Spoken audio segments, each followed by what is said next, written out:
రేవంత్ రెడ్డి వచ్చి ఏమన్నాడు? పోయిన నెల 4వ తారీఖు నాడు ఏమి కష్టం కళ్ళార చూద్దామని వచ్చిన, కళ్ళతో చూస్తే నాకు అర్థమవుతుందని వచ్చిన, మీ మీద ప్రేమ కొద్ది వచ్చిన, ఇక తెగ మాట్లాడిండు.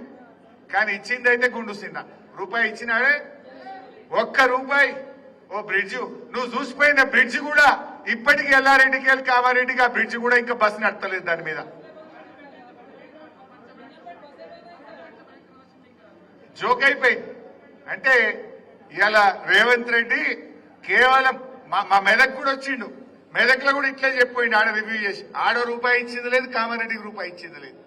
అన్ని మాటలే ఇవాళ ప్రజలకు అర్థమైంది. అదే కేసీఆర్ ఉంటే ఇట్లుండునా? పంట నష్టపోయిన రైతులకు ఎకరానికి 10,000 ఇస్తామని చెప్పిండ్రు. 1 రూపాయి ఇచ్చినాడే? ఎవరికన్నా వచ్చిందా? 40-50 వేల ఎకరాలు ఈ కామారెడ్డిలో ఇవాళ పంటలు దెబ్బతిన్నాయి. రైతులకు 1 రూపాయి ఇచ్చిన పరిస్థితి లేదు. సో నేను అందరినీ కార్యకర్తల్ని కోరేది ఒక్కటే, మన బాకీ కార్డులు కూడా వస్తాయి మీకు. జర ఇంటింటికి బాకీ కార్డు తీసుకుపోండి, ప్రజలను చైతన్యపరచండి. ఇవాళ ప్రతి అక్కకు చెల్లెకు మహాలక్ష్మి పథకం కింద నెలకు 2,500 ఇస్తా అన్నాడా? ఇప్పుడు 22 నెలలు నిండింది. 22 నెలలు ఇంటూ 2,500 అంటే ఒక్కొక్క మహిళకు 55,000 రూపాయలు కాంగ్రెస్ పార్టీ బాకీ పడ్డది. ఎవడన్నా కాంగ్రెస్ వాడు వస్తే బిడ్డ 55,000 ఖచ్చితంగా నువ్వు మాట్లాడాలరా అని చెప్పి గల్ల పట్టుకొని కాంగ్రెస్ వాడు నిలదీయాలి. ఇవాళ వృద్ధులు వితంతువులు 200 ఉన్న పెన్షన్ ను 10 అంతలు పెంచి 2,000 చేసిండు కేసీఆర్. 10 అంతలు పెరిగింది. రేవంత్ రెడ్డి ఏమన్నాడే? డిసెంబర్లో ఇందిరమ్మ రాజ్యం వస్తుంది, అవ్వకిస్తా తాతకిస్తా, 4,000 ఇస్తా, అత్తకిస్తా కోడలికి ఇస్తా. అత్త లేదు, కోడలు లేదు, 4,000 లేదు, ఇచ్చే 2,000 2 నెలలు కొత్త పెట్టిండు. ఎవరైనా ముసలిని చూడు 2 నెలలు ఎగబెట్టిండు. ఆ ఇచ్చే 2,000 2 నెలలు ఎగబెట్టిండు రేవంత్ రెడ్డి. మరి ఆడవేని 4,000?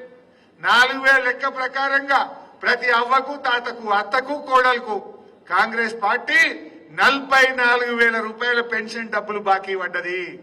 ఎవడన్నా లోకల్ బాడీ ఎన్నికల్లో కాంగ్రెస్ వచ్చి ఓటు అడిగితే ఆ అవ్వ కావచ్చు, తాత కావచ్చు, మా కోడలు పిల్ల కావచ్చు, బిడ్డ 44,000 పెట్టినాకనే నువ్వు ఓటు అడగాలరా అని చెప్పాలి వాడికి. రైతు బంధు ఏమైంది మీకు తెలియదా? 15,000 ఇస్తా. అప్పుడు మనం ఎలక్షన్లల్లా మనం రైతు బంధు వేస్తున్నాము అని నేను చెప్పిన. పోయిండు ఎలక్షన్ కమిషన్ లో కంప్లైంట్ ఇచ్చిండు, బీఆర్ఎస్ పైసలు వేస్తుండ్రు ఇయ్యద్దు ఆపాలన్నాడు. ఏమన్నాడు ఇంకా? ఇప్పుడైతే 10,000, డిసెంబర్ అయిపోతే 15,000 వస్తాయన్నాడు. వచ్చినాయా 15,000? పోయిన వానకాలం ఎగదొప్పిండు, పోయిన యాసంగి 3 ఎకరాలకు ఇచ్చిండు, మీదోళ్ళకి ఎగదొప్పిండు. మొన్న ఇప్పుడు పంచాయతీ ఎన్నికలు పెట్టాని 12,000 ఇచ్చిండు. దానికి కూడా ఏం డ్రామా? కౌలు రైతుకి ఇస్తా, రైతుకి ఇస్తా, ఇద్దరికి ఇస్తా, 15,000 ఇస్తా. ఇప్పుడు కౌలు రైతు అంటే ముచ్చటనే ఎత్తలేడేవాడు. కౌలు రైతు గురించి ఏమైనా అంటే అది రైతు కౌలు రైతు వాళ్ళే చూసుకుంటారు.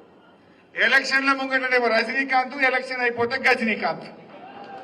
ఏం డ్రామా ఇది? అప్పుడేమో ఈయనకిత్తా ఆయనకిత్తా, ఈయనకి ఎగబెట్టా, ఈయనకిత్తా ఆయనకి ఎగబెట్టాలి. ఇప్పుడేమంటుండు? వాళ్ళే చూసుకోవాలి. కౌలు రైతులకు ఎగబెట్టిండు, రైతు బంధు ఎగబెట్టిండు. ఇవాళ ఇవన్నీ కూడా మీ అందరికీ తెలిసిన విషయాలు. 2 లక్షల ఉద్యోగాలు అన్నాడు, ఒక్క సంవత్సరమే 2 లక్షలు ఇస్తా అన్నాడు. 2 ఏళ్ళే 80 ఉద్యోగాలు. సబ్బులు లేదు.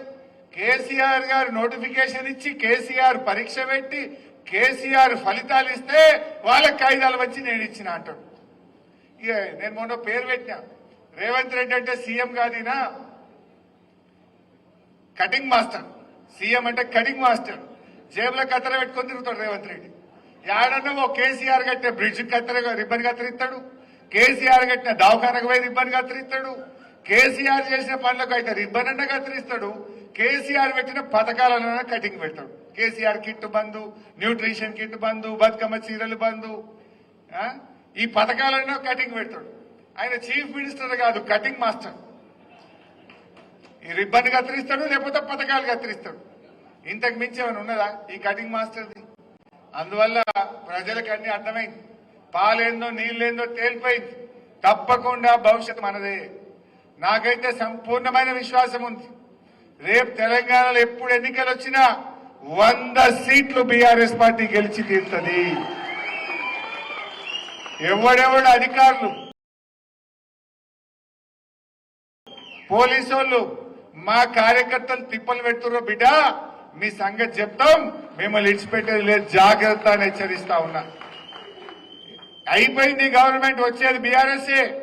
పోలీస్ అధికారులు ఇంకా ఎవరైనా అధికారులు జాగ్రత్తగా ఉండండి అని కూడా ఈ సందర్భంగా నేను హెచ్చరిస్తా ఉన్నా. పోయిన 10 ఏళ్ళు ఊకున్నాం. పోయిన 10 ఏళ్ళు కేసీఆర్ గారు ఎంతసేపు కొత్తగా కష్టపడి తెలంగాణ తెచ్చుకున్నాం, త్యాగాల తెలంగాణ. ఇది అభివృద్ధి జరగాలని నిరంతరం నిమిషం తెలంగాణ అభివృద్ధిలో పనిచేసినాం.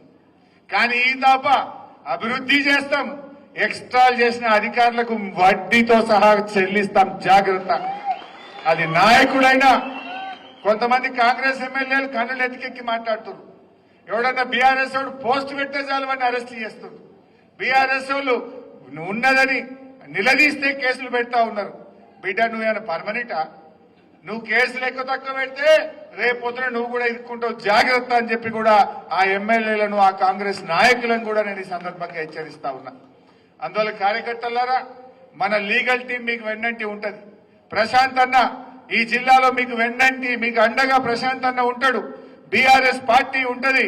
ధైర్యంగా ముందుకు పోండి, భవిష్యత్తు మనదే. ఎగిరే జెండా గులాబీ జెండా, ఎవరు అనుమానం పెట్టుకోవాల్సిన అవసరం లేదు.